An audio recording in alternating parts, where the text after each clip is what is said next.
অবশ্যই আমি আবার বাংলাদেশে খেলবো। ফাহমিদুল ইসলাম যে নামটি গত কয়েক মাসে বাংলাদেশ ফুটবলে ঘুরে ফিরে আসছে, যাকে নিয়ে মানুষের তুমুল আগ্রহ, সেই তিনিই এবার নিজে একটি দিলেন সুখবর, তিনি বাংলাদেশে আবারও আসতে চান। এই খবরটি আমরা পেলাম আমাদের সাবেক জাতীয় দলের ফুটবলার রাশেদুল ইসলাম, ফর্টিসের ম্যানেজার, আমাদের একসময় সাংবাদিকতা করতেন, সেই হিসাবে আমাদের সাবেক সহকর্মীও বলা যায়। রাশেদুল ইসলাম এই মুহূর্তে আছেন ইটালিতে।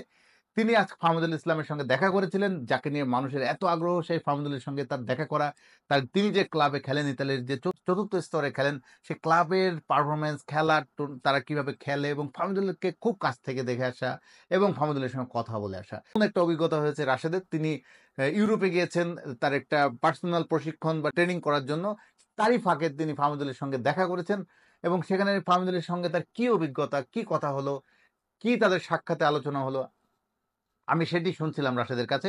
রাশেদ আমার কাছে সরাসরি তার অভিজ্ঞতা শেয়ার করলো, এবং সেটা আপনাদের সঙ্গে আজকে রাশেদ শেয়ার করার জন্য আমি রাশেদকে অনুরোধ করছি। তিনি আপনাদের সঙ্গে ভাগাভাগি করে নেবেন ফাহমিদুলের সঙ্গে আসলে ফাহমিদুলের ক্লাব ইতালি ক্লাবের কি দেখলেন তিনি।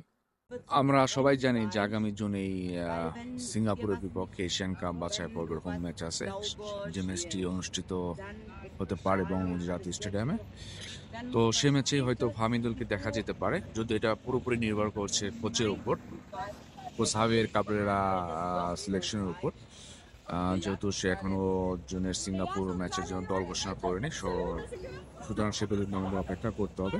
বাট আমরা আশা করতে পারি ফাহমিদুলকে দলে দেখতে পারি। সে বাংলাদেশে খেলার জন্য প্রস্তুত আছে। সে বিভিন্নভাবেই বলেছেন যে বাংলাদেশের মানুষ, বাংলাদেশের প্রতি মানুষের ভালোবাসার প্রতি তার সম্মান আছে, এবং সে বাংলাদেশে খেলার জন্য প্রস্তুত আছে। রাশেদের সঙ্গে ফাহমিদুলের যে কথা হলো, আমরা সেই সাক্ষাৎকার এরই মধ্যে ফেসবুকে বা সোশ্যাল মিডিয়াতে অনেক জায়গায় ঘুরছে, আমরা দেখতে পাচ্ছি।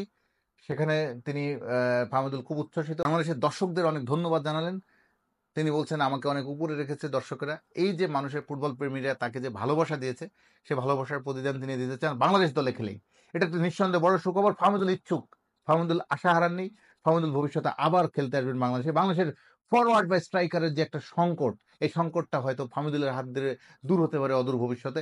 এই আশায় বুক বেঁধেছে বাংলাদেশের ফুটবল প্রেমীরা, এবং ফাহমিদুল নিজেও স্বপ্ন দেখছেন, আশা দেখছেন, তিনিও একসময় বাংলাদেশ লাল সবুজ জার্সিতে তিনি হামজার সঙ্গে খেলবেন, তিনি সমিত সোমের সঙ্গে খেলবেন, বাংলাদেশ ফুটবলকে আরেক উচ্চতা নিয়ে যাবেন, বাংলাদেশের ফুটবলকে এশিয়ার সেরা করবেন, বা এশিয়ার একটা ভালো ফুটবল দলে পরিণত করবেন বাংলাদেশ ফুটবল দলকে।